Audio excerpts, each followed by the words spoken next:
রমজান মাস ইবাদতবন্দেগীর জন্য বিশেষ ফজিলতপূর্ণ একটি এই মাসে বেশি বেশি নেক আমল করলে সওয়াব বহুগুণে বৃদ্ধি পা।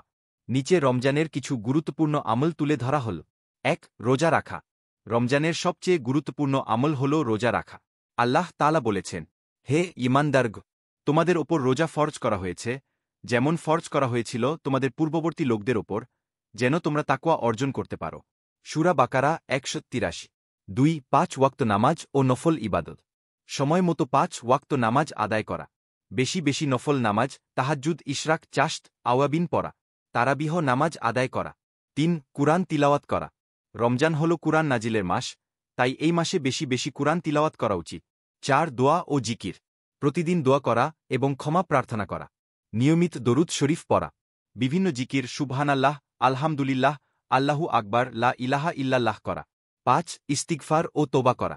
নিজের পাপের জন্য আন্তরিকভাবে ক্ষমা চাওয়া এবং ভবিষ্যতে ভালো কাজ করার নিয়ত করা। ৬. সাদকা ও দান করা।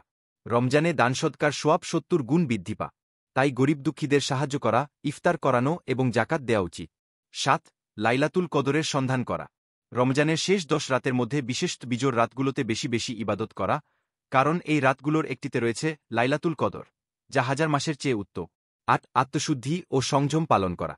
রাগ, হিংসা, পরনিন্দা, মিথ্যা কথা থেকে দূরে থাকা, ধৈর্য ধারণ করা এবং সংযম বজায় রাখা। ৯. ইফতার ও সেহরিতে সুন্নত পালন করা। সেহরি দেরিতে খাওয়া এবং ইফতার দ্রুত করা। খেজুর দিয়ে ইফতার করা। ১০. ইতিকাফ করা। রমজানের শেষ ১০ দিনে ইতিকাফ করা সুন্নত, যা নবীজি সাল্লাল্লাহু আলাইহি ওয়াসাল্লাম নিয়মিত করতেন। রমজান মাস একটি আত্মশুদ্ধির মাস। এই সময় বেশি বেশি আমল করলে গুনাহ মাফ হয় এবং জান্নাতের পথে অগ্রসর হওয়া যায়।